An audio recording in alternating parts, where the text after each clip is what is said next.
오늘 본문을 가지고 불쌍한 자가 되십시오 라는 제목으로 함께 하나님 말씀을 나누도록 하겠습니다. 우리 그리스도인들을 보면 이분법적 사고를 하는 경우가 참 많습니다.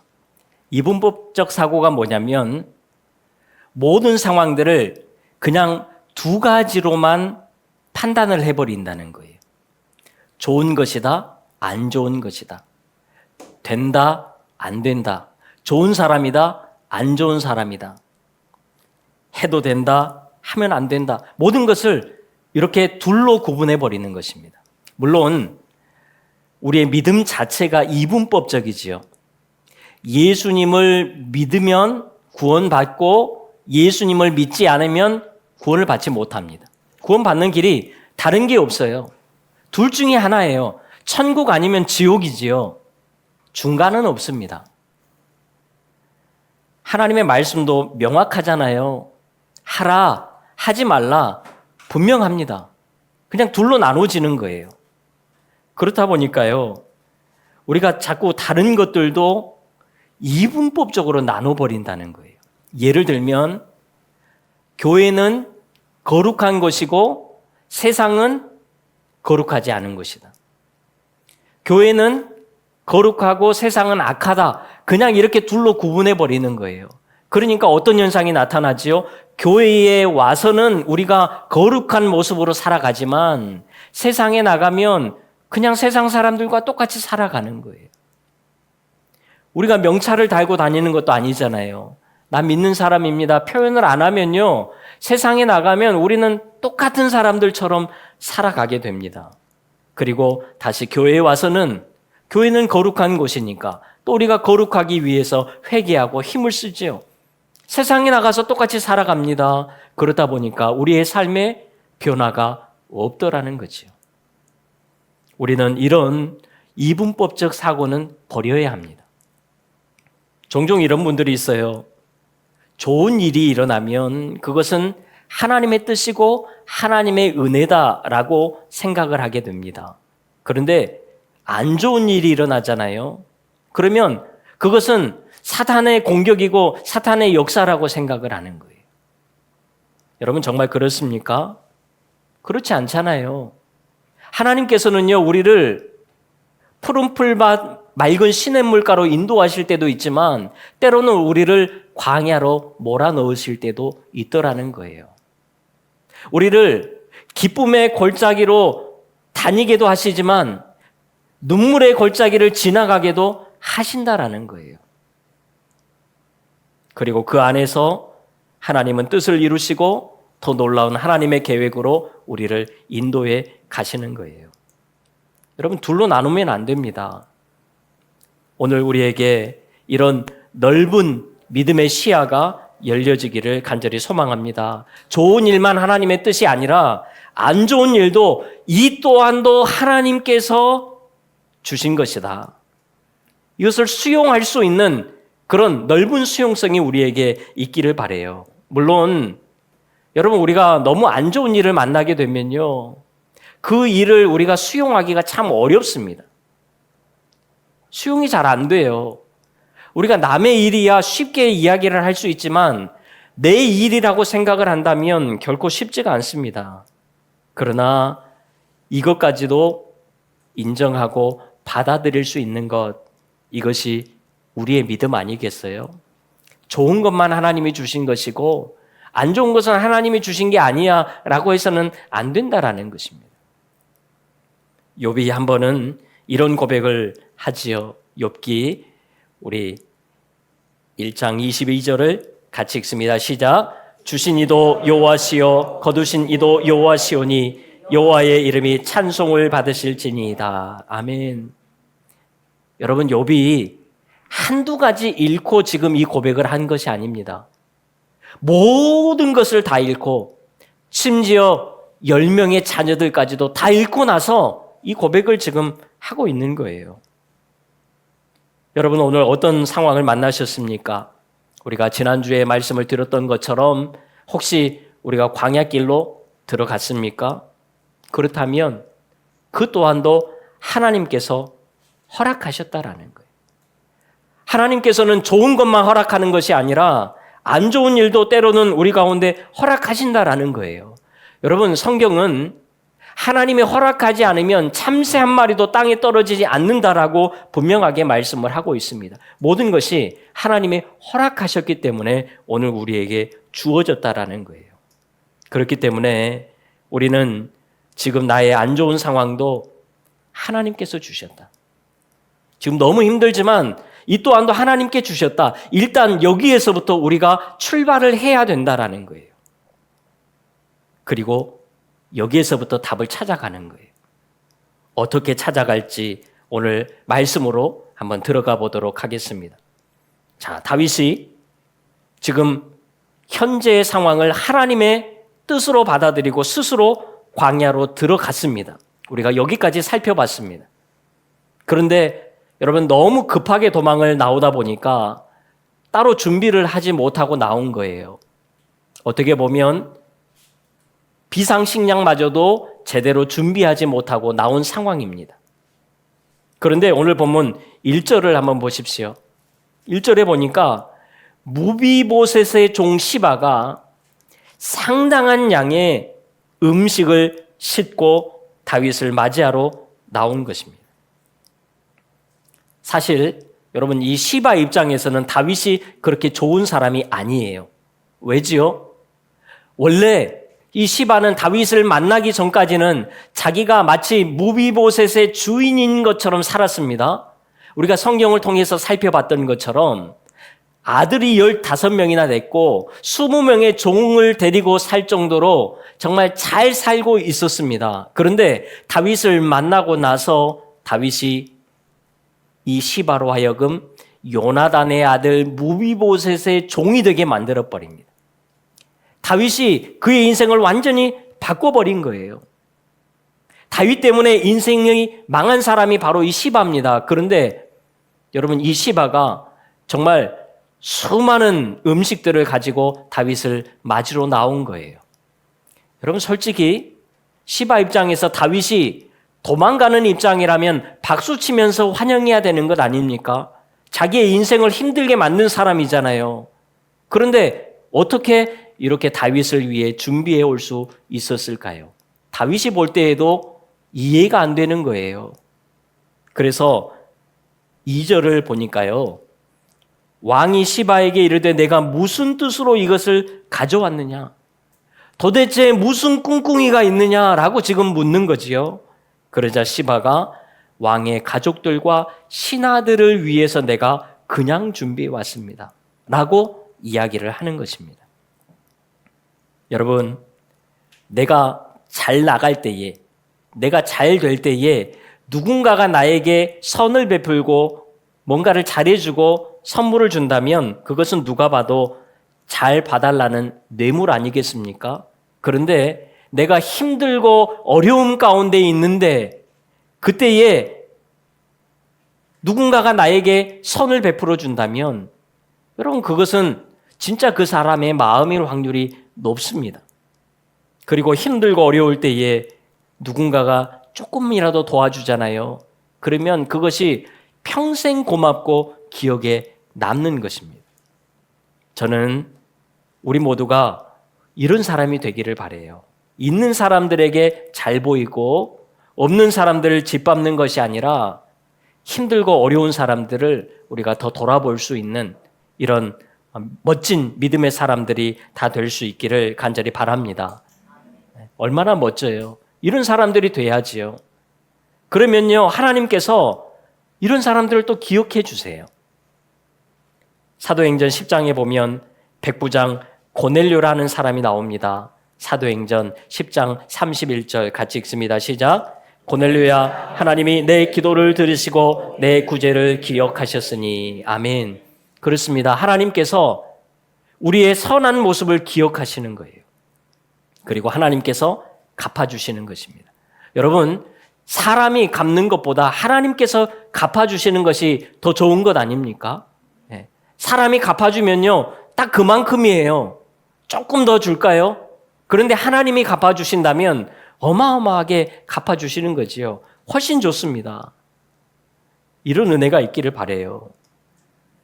그렇다고 선을 행할 때에 저 사람이 나중에 잘 되면 갚아주겠지. 저 사람이 갚지 못하면 하나님이 더 큰 것을 갚아주겠지.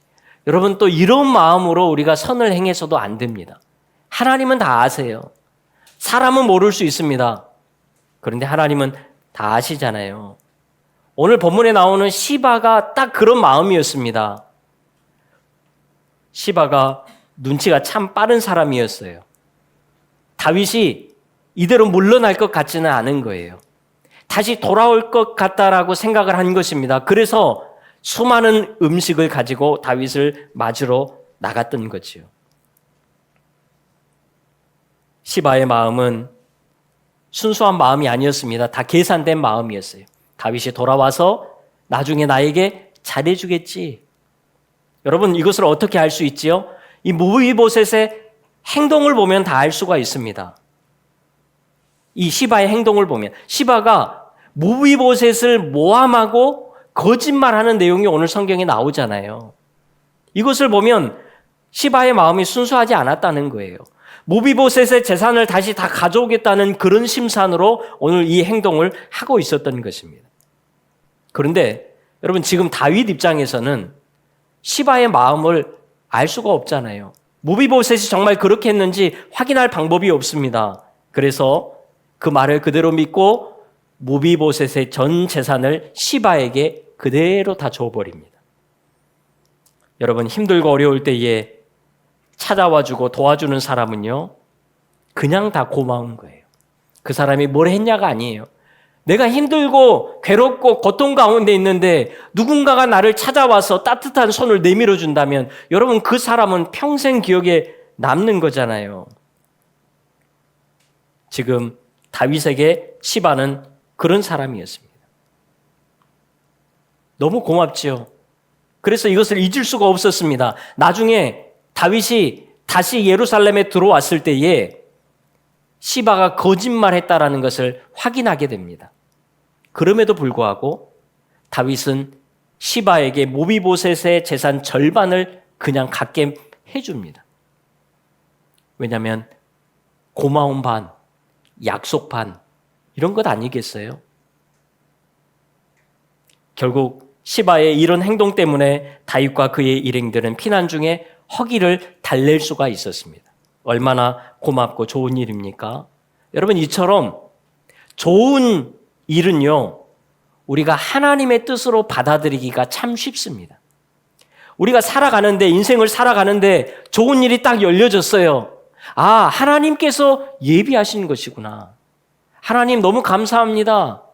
우리가 이것은 하나님의 뜻으로 얼마든지 받아들이고 갈 수가 있다라는 거예요. 누구나 이렇게 생각을 합니다. 그런데 좋지 않은 일은요, 우리가 하나님의 뜻으로 받아들이기가 참 어렵다라는 거예요. 오늘 보면 5절 이하에 보면 또 한 사람이 나옵니다. 시므이라는 사람이 나오지요. 피난 가고 있는 다윗을 향해서 엄청난 심한 말로 저주를 퍼부었던 사람이 시므이입니다. 여러분, 이 시므이는 사울의 친족 중 한 사람이라고 오늘 성경은 소개를 합니다.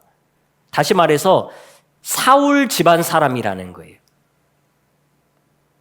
어떻게 보면 다윗과 원수인 것입니다. 여러분, 우리야 다윗이 사울과 요나단을 죽이지도 않았고 사울이 죽었을 때에 정말 가슴 아파하면서 애통했다라는 것도 우리는 성경을 통해서 잘 알고 있습니다.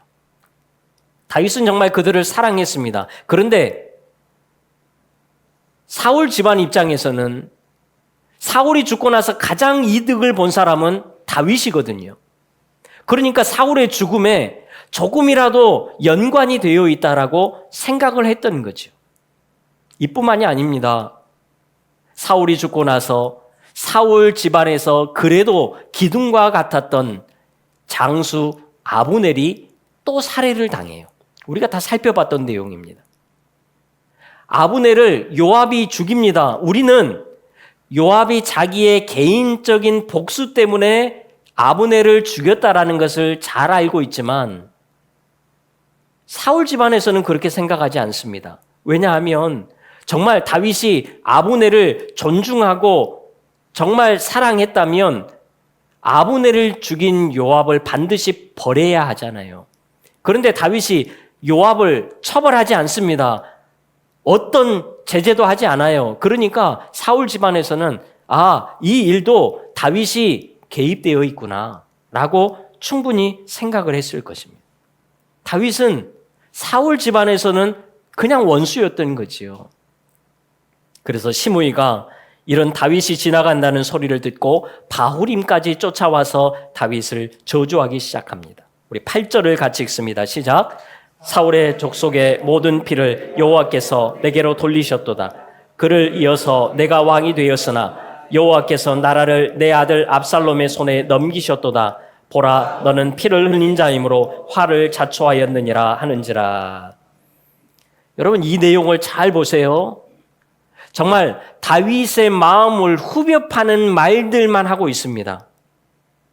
다윗이 사울을 죽였다는 거예요. 그뿐만 아니라 사울의 모든 집안 사람들을 다 죽였다는 거예요. 여러분, 다윗이 한 게 아니잖아요. 다윗의 입장에서는 굉장히 억울한 일입니다. 그런데 지금 이 이야기를 계속하고 있는 거예요. 그리고 솔직히 지금 다윗이 도망가는 상황에 가장 힘든 게 뭘까요? 무엇을 먹지 못해서 힘들었을까요? 호화로운 생활을 놓고 와서 힘들었을까요? 아니에요. 반역이 일어났는데 다른 사람도 아니고 내 밑에 있던 신하도 아니고 내 아들이 그랬다는 것이 너무 속이 상한 거예요. 가장 힘든 거 아닙니까? 친한 사람에게 배신당하는 것도 우리가 힘들지만 내 가족에게 배신당했다는 것은 그거는 참을 수 없는 일이죠. 이 너무 힘든 일을 지금 겨우 참고 지나가고 있는데 시므이가 와서 또 이야기하는 거예요. 내 아들 압살롬이 너를 쫓아냈다. 지적하고 있는 거예요. 그리고 내가 피를 흘린 자이므로 이렇게 되었다라는 것입니다. 두 번이나 그렇게 말을 합니다. 여러분, 다윗이 살아생전에 가장 하고 싶었던 일이 뭐지요? 성전 건축 아닙니까? 성전 건축 너무 하고 싶었어요. 그런데 하나님께서 이런 다윗의 마음을 다 아시면서도 성전 건축을 못하게 하셨습니다. 그 이유가 뭐지요? 역대상 28장 3절 같이 읽습니다. 시작. 하나님이 내게 이르시되 너는 전쟁을 많이 한 사람이라 피를 많이 흘렸으니 내 이름을 위하여 성전을 건축하지 못하리라 하셨느니라. 다윗은 피를 흘린 것이 늘 마음에 무거운 짐이었습니다. 내가 그토록 하고 싶었던 성전 건축을 못하게 된 결정적인 이유는 피를 많이 흘린 거예요. 이것이 너무 싫었습니다. 그런데 딱 그 부분을 건드리는 거예요. 지금 이 이야기 안에는요, 시므이의 말 속에는 다윗이 듣고 싶지 않은 말들만 골라서 딱딱 하고 있어요. 어쩌면 다윗이 정말 뚜껑이 열릴 법도 합니다. 안 그래도 힘든데 더 힘들게 하는 거예요. 마치 사탄의 공격과도 같은 거예요. 그런데 다윗은 이런 안 좋은 상황을 오늘 성경에 보니까 다르게 바라봐요. 분명히 안 좋은 일이고 마치 사탄의 공격같이 보이는데 이것을 다른 시각으로 바라봅니다. 이런 소리를 듣고도 오히려 다윗은 차분해요. 아비새가 발끈합니다. 자기가 당장 가서 그의 머리를 치겠다는 것입니다. 그때에 다윗이 이렇게 말을 하죠. 10절 같이 읽습니다. 시작.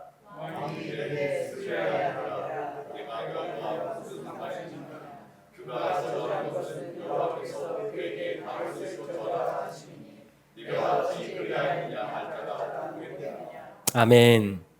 무슨 말씀이지요? 이 또한도 하나님께서 하셨다라는 거예요. 하나님께서 저렇게 말하라고 하시니까 저 사람이 저렇게 말하는 거다. 지금 이것을 인정하는 것입니다. 11절에도 보면요, 하나님께서 명령하신 것이니까 그냥 저주하게 버려두라고 이야기를 합니다.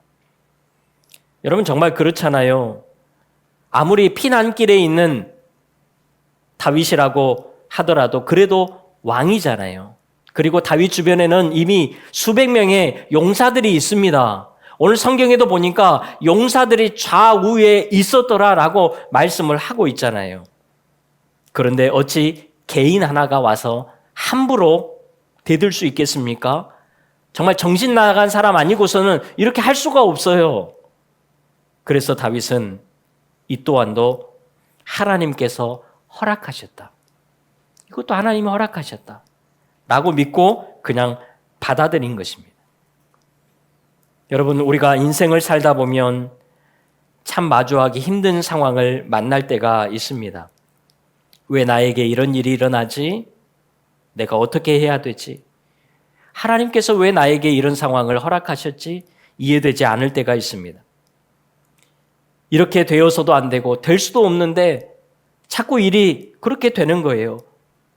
누가 봐도 안 되는데 되는 거예요. 안 좋은 쪽으로 말이지요. 그렇게 되면 안 되는데 돼버리는 거예요.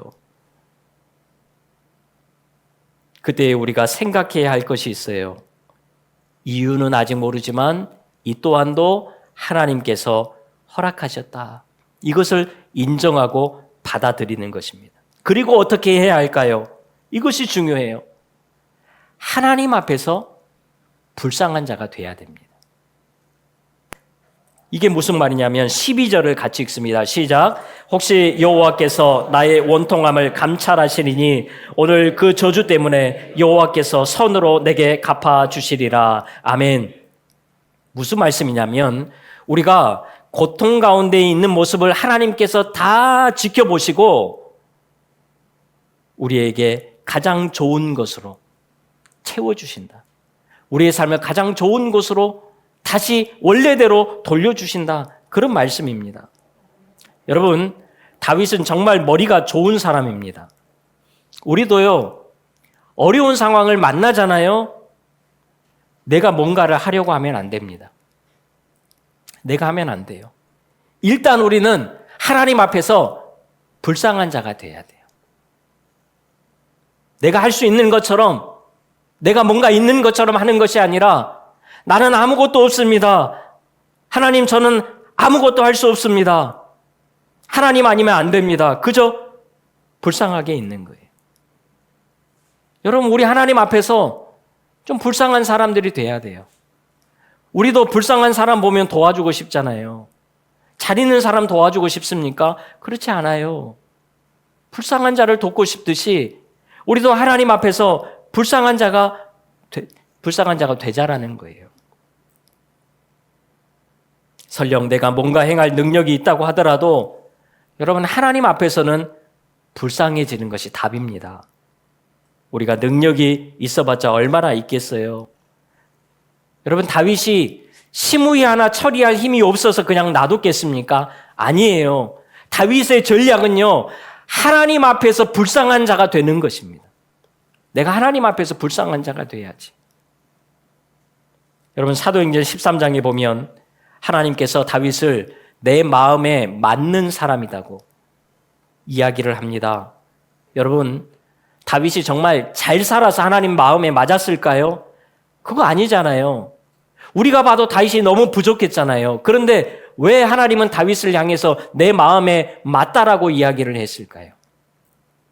다윗은 어떤 상황이 찾아오든 이 또한도 하나님께서 허락한 것이다. 그러면서 하나님 앞에 바짝 엎드린 것입니다. 하나님, 저는 아무것도 아닙니다. 하나님께서 해주세요. 그 즉시 불쌍한 사람이 되어버리는 거예요. 그러니까 하나님이 도와주시는 거죠. 여러분, 다윗이 골리앗을 무찌를 때도 사울이 주었던 전투복을 입고 나가지 않았습니다. 멋진 장수처럼 나가지 않았어요. 그냥 목동옷 입고 물맷돌 몇 개 들고 그냥 나갔습니다. 여러분, 그 모습을 보세요. 얼마나 없어 보이고 불쌍해 보입니까? 그런데 하나님이 도와주시잖아요. 불쌍하게 가니까 하나님이 해결해 주시는 거예요. 오늘 본문에도 보세요. 13절을 보면 이렇게 말씀을 합니다. 시므이는 산비탈로 따라가면서 저주하고 그를 향하여 돌을 던지며 먼지를 날리더라. 여러분, 시므이가 다윗을 쫓아가면서 계속 돌을 던집니다. 먼지를 일으키는 거예요. 이 상황을 한번 잘 생각해 보세요. 다윗의 모습이 얼마나 불쌍합니까? 왕이 그런 모습으로 가고 있어요. 그런데 이렇게 하니까 하나님의 마음이 움직이는 것입니다. 그리고 하나님께서 선으로 갚아주시는 거예요. 가장 좋은 것으로 삶을 돌려주시는 것입니다. 여러분, 오늘 우리 모두가 하나님 앞에서는 불쌍한 자가 될 수 있기를 바랍니다. 그렇다고 구멍난 양말 신고 돌아다니라는 것이 아니에요. 하나님 앞에서 불쌍한 자가 되자라는 거예요. 예수님께서도 말씀하셨잖아요. 마태복음 5장 3절에서 10절에 보면 팔복의 말씀이 나오는데 우리 화면을 보고 같이 읽습니다. 시작. 심령이 가난한 자는 복이 있나니 애통하는 자는 복이 있나니 의에 줄이고 목마른 자는 복이 있나니 의를 위하여 박해를 받는 자는 복이 있나니 천국이 그들의 것임이라. 아멘. 하나님 앞에서 불쌍한 자가 돼야 돼요. 하나님, 어떻게 할까요? 제가 할 수 있는 것이 하나도 없습니다. 하나님 도와주지 않으시면 저는 아무것도 할 수 없습니다. 그러면서 그냥 불쌍한 상황에 머물러 있는 거예요. 여러분, 불쌍한 자가 되는 것이 뭘까요? 어떻게 하는 것이 불쌍하게 있는 거예요? 기도의 자리에 머물러야 한다는 것입니다. 우리의 상황이 가난해지고 우리의 상황이 어려워지고 우리의 상황이 힘들어질 때에 우리가 하나님 앞에 그 불쌍한 모습으로 그냥 나아가서 해야 될 것은 기도하는 것밖에는 없다라는 것입니다. 마태복음 5장에서 7장을 우리는 산상수훈이라고 이야기합니다. 5장을 시작하면서 팔복을 이야기하는 거예요. 너희들 불쌍한 자가 돼야 된다. 그리고 나서 6장, 7장에 계속해서 말씀하는 것이 기도에 대한 말씀이에요. 기도하라는 거예요. 그러면 그때에 불쌍한 우리의 모습을 보시고 하나님의 마음이 움직이는 거예요. 하나님이 움직이시니까 모든 것이 해결되는 것입니다. 여러분, 하나님 앞에서 너무 우리가 있어 보이면 안 돼요. 아픈데 안 아픈 척, 힘들고 어려운데 괜찮은 척, 그렇게 해서는 안 돼요. 하나님 앞에는 우리가 정말 불쌍한 자가 돼야 돼요. 하나님, 정말 저는 아무것도 못합니다. 할 수 있는 것이 없습니다. 지금의 상황을 이겨나갈 수가 없습니다. 하나님 도와주세요. 우리 이런 불쌍한 자가 되어서 우리가 기도의 자리로 나아가 하나님 앞에 부르짖을 때에 하나님께서 우리 앞에 있는 모든 골리앗과 같은 문제들을 말끔하게 해결해 주실 줄로 믿습니다. 우리가 정말 하나님 도와주세요. 하나님 아무것도 내가 할 수 없어요. 그렇게 하나님을 매달리고 주님을 우리가 더욱 바라볼 때에 우리 앞에 있는 걱정, 근심, 염려들은 다 사라질 것이고 또 하나님이 주신 능력의 역사만 우리의 삶에 나타나게 될 줄로 믿습니다. 오늘 우리 모두에게 다시금 기도의 자리가 회복될 수 있기를 바라요. 기도의 자리로 나아가서 우리가 불쌍한 자가 되었습니다. 하나님 도와주세요. 그때에 하나님께서 우리에게 평안을 주실 거예요. 가장 좋은 것을 우리에게 주실 줄로 믿습니다. 여러분, 이런 귀한 은혜의 경험을 한 주간 동안도 체험하며 살아갈 수 있는 복된 우리의 삶이 되기를 주님의 이름으로 축원합니다. 기도하겠습니다. 하나님, 우리가 하나님 앞에서 불쌍한 자가 되기를 원합니다. 우리의 마음과 우리의 상황과 우리의 모든 것을 철저하게 주님 앞에 내려놓고 주님만 바라보고 주님만 의지하며 나아갈 때에 우리의 삶을 정말 놀랍게 만들어 가시는, 우리의 삶을 놀랍게 회복시켜 가시는 그 주님을 경험하는 한 주간의 우리의 삶이 되도록 주님 도와주시옵소서. 예수님의 이름으로 기도하옵나이다. 아멘.